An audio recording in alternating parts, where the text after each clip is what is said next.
வணக்கம். ஸ்ரீஜா ஐயங்கார்ஸ் கிச்சன். இன்றைக்கி நம்ம கிச்சனில் ஆடி 2வது வெள்ளி, அதுக்கு அவல் பாயசம் பண்ண போகிறோம். இது 200 கிராம் அவல். அதில் 200 கிராம் கப்புக்கு 1 கப்பு அவல் எடுத்து வச்சுருக்கேன். முந்திரி பருப்பு, திராட்சை எடுத்து வச்சுருக்கேன். இங்கே பால் காஞ்சின்ட்டுருக்கு.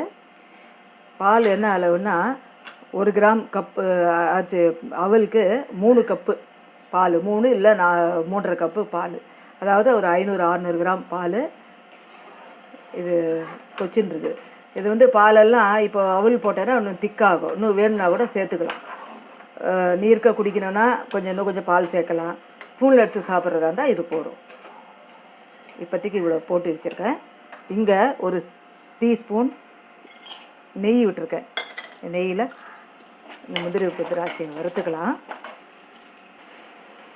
இங்கே பாருங்கள், முந்திரி பருப்பு திராட்சை வறுத்து வச்சுட்டேன். இப்போ கொஞ்சமாக நெய் இருக்குது. இன்னும் கொஞ்சம் ஒரு 1/4 ஸ்பூன் நெய் சேர்த்துக்கலாம். ஏன்னா இந்த அவல் வறுக்க போகிறோம். அது சூடாகிறதுக்குள்ளே இந்த அவலை சேர்த்தலாம். சேர்த்துட்டு நெய்யில் நல்லா பொரியணும். அந்த அளவுக்கு வறுத்து விட்டுடலாம். இங்கே பாருங்கள், அவல் நல்லா பொரிஞ்சுடுத்து. நல்லா பொரிஞ்சுடுத்து. இதை எடுத்து ஒரு தட்டில் மாற்றிக்கலாம். இங்கே பாருங்கள், நல்லா பொரிஞ்சுடுத்து. இப்போ என்ன பண்ணலாம், ரவை பதத்துக்கு நான் பொடிச்சிக்க போகிறேன். இது இப்படியே போட போகிறதில்ல, ரவை. இங்கே பாருங்கள்,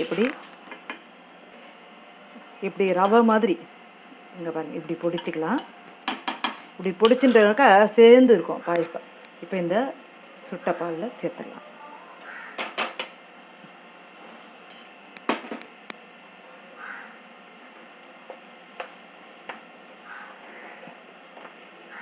இது வேக வேக இன்னும் கொஞ்சம் கெட்டிப்படும்.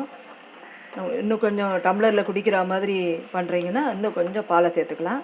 ஸ்பூனில் சாப்பிட்ற மாதிரி இருக்கட்டும் அப்படின்னாக்கா இப்படியே போகிறோம். அப்படியே ஸ்பூனில் எடுத்து சாப்பிடலாம்.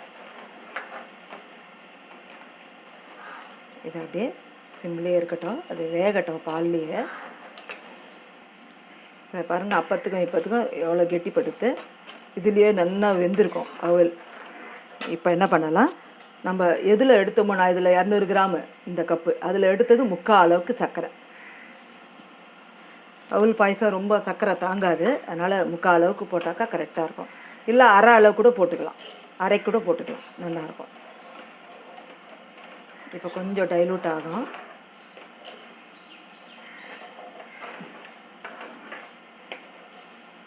ரொம்ப குயிக்காக பண்ணிடலாம் அவல் பாயசம். இதெல்லாம் பண்ணும்போது இந்த பால் ஏடு இதெல்லாம் அப்படியே இப்படி தள்ளி விட்டு பண்ணோம்னாக்கா நல்லா கிரீமியாக இருக்கும்.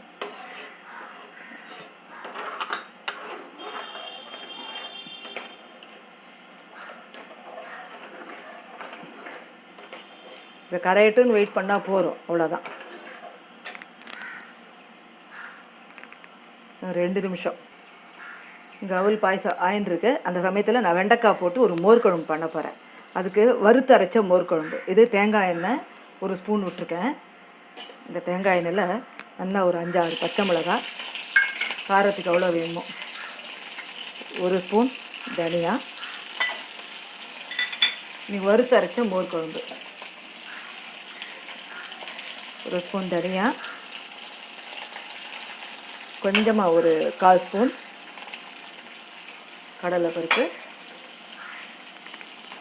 அதோட கொஞ்சமாக உளுந்து,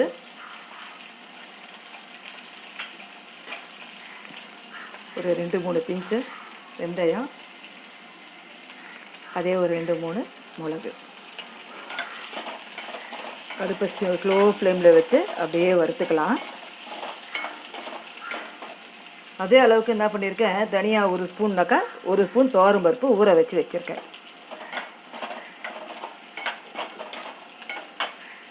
இந்த சைடு பாருங்கள், நல்லா ஜம்முன்னு அவல் பாயசம் சூப்பராக ரெடி ஆகிடுது. நான் ஆஃப் பண்ணிட்டேன், கேஸை ஆஃப் பண்ணிட்டு முந்திரி திராட்சை, கொஞ்சோண்டு ஏலக்காய், பச்சை கற்பூரம் வேணும்னா போட்டுக்கலாம்.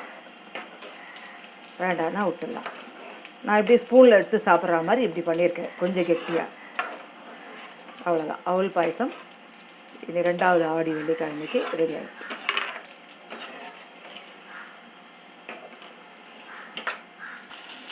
பாருங்கள், நல்லா வதங்கிடுத்து. இப்போ இந்த ஊற வச்ச துவரம்பருப்பு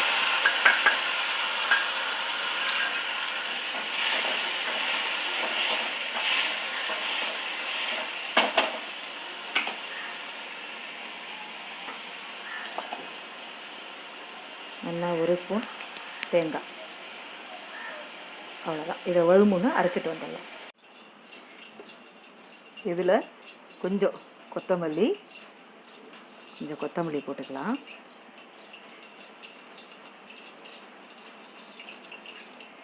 கொஞ்சம் மஞ்சப்பொடி,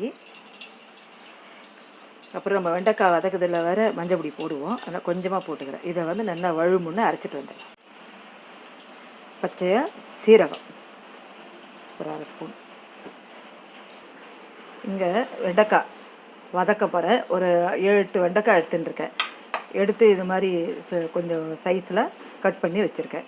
இதில் வந்து 1 ஸ்பூன் எண்ணெய் விட்டுருக்கேன். நம்ம தாளிப்பெல்லாம் சேர்த்துட்டு வெண்டைக்காயை போட்டுக்கலாம். அதனால் கடுகு பொரிகிறது. ஒரு 2-3 வாசனைக்கு தான். மிளகா வத்தல், கொஞ்சம் கருவேப்பிலை, கொஞ்சம் பெருங்காயம், இந்த வெண்டைக்காய்,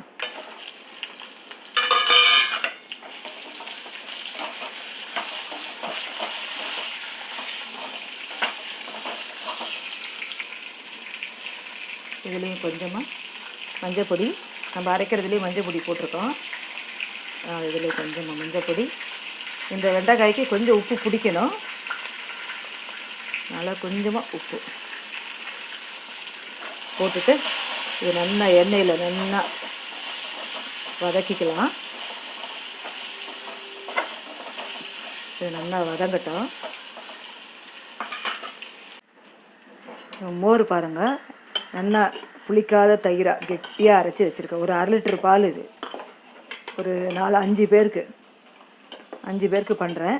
இப்போ இதை வந்து இங்கே அரைச்ச பேஸ்ட் நல்லா வழுமுன்னு அரைச்சிக்கணும். துளி கூட அந்த கரன்னு இருக்கக்கூடாது. இருந்ததுன்னா நீங்கள் வந்து கொதிக்க வைக்கும்போது திரிஞ்சு போயிடும். நல்லா வழன்னு அரைச்சிக்கணும். இங்கே பாருங்கள், வெண்டைக்காய் நல்லா ரோஸ்ட் ஆகிட்டு இந்த எண்ணெயோடு அப்படியே சேர்த்துக்கலாம். இது தேங்காய் எண்ணெய் தான். இந்த மோர் குழம்புல இந்த வெண்டைக்காய் அப்படியே சேர்த்துக்கலாம்.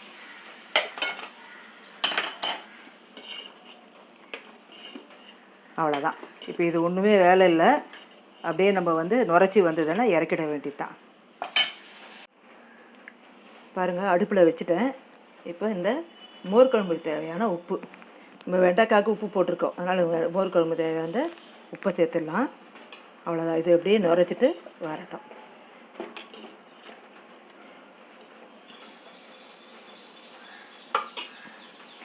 இங்கே 1 ஸ்பூன் எண்ணெய் விட்டுருக்கேன். பீன்ஸு கறி இதில் உப்பு போட்டு நான் வேக வச்சுட்டேன் பீன்ஸை. இப்போ இதில் வந்து கொஞ்சமாக கடுகு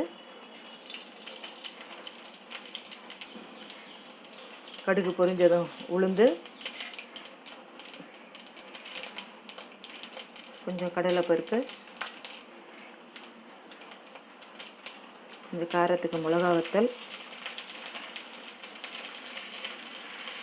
2-3 மிளகா வத்தல் போட்டிருக்கேன்.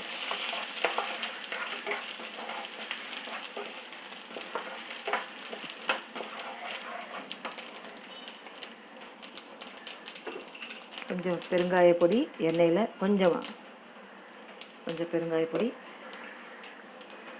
கொஞ்சம் கருவேப்பிலை,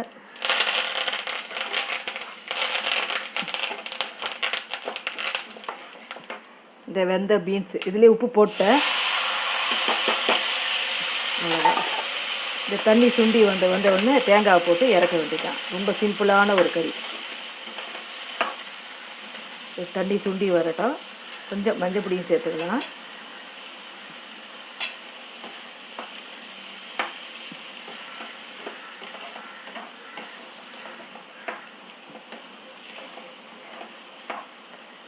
நான் உப்பு போட்டு வேக வச்சதுனால இப்போ உப்பு போடலை. அவ்வளோதான், அப்படியே தண்ணி துண்டி வரட்டும். அடுத்து இங்கே இந்த கடாயில் ஒரு 1.5 ஸ்பூன் எண்ணெய் விட்டுருக்கேன். பரங்கிக்காய், இந்த நாட்டு பரங்கிக்காய் கிடச்சிது. இது அப்படியே ஒரு கறி பண்ணலாம். இதுக்கு கொஞ்சமாக கடுகு,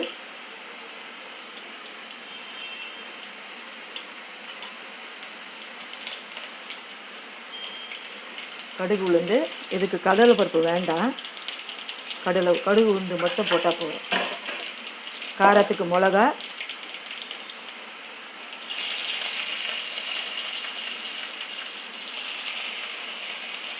கொஞ்சம் கூட போட்டுக்கலாம், ஏன்னா இது பரங்கிக்காய் கொஞ்சம் ஸ்வீட்டாக இருக்கும்.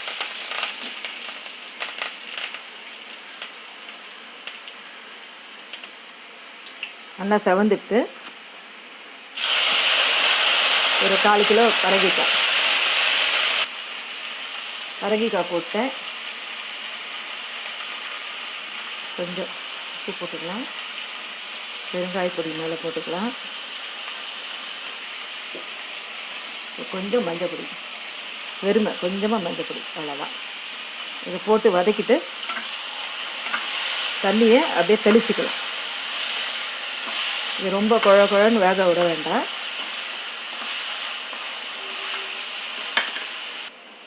இங்கே பாருங்கள், தண்ணி கொஞ்சமாக தான் விட்டுருக்கேன், நிறைய விடலை. இது அப்படியே வேகட்டும். இங்கே பீன்ஸு நல்லா ஜம்முன்னு ஆயிடுத்து. இதுக்கு தேவையான அளவுக்கு தேங்காய்,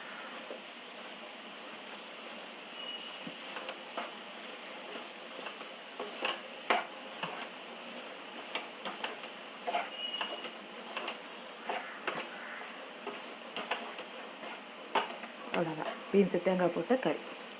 இங்கேயும் பாருங்கள், அப்படியே நுரைச்சிட்டு வருது பாருங்கள். இந்த கொஞ்சம் மோர் குழம்பு கொஞ்சம் கெட்டியாக இருக்கும், எப்படி கெட்டியாகும். இன்னொரு 2 நிமிஷம் இருக்கட்டும்.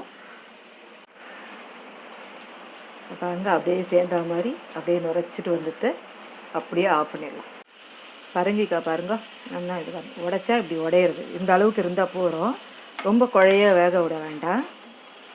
இப்போ என்ன பண்ணலாம், ஒரு அரை கைக்கு வேர்க்கடலை பொடி வச்சுருக்கேன், வறுத்த வேர்க்கடலை அதே மாதிரி பொடிச்சு வச்சுருக்கேன்.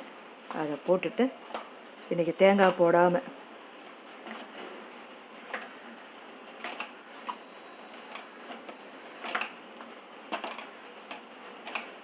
அவ்வளோதான். பரங்கிக்காய் வேர்க்கடலை ஒரு காய் ரெடி ஆகிடுது.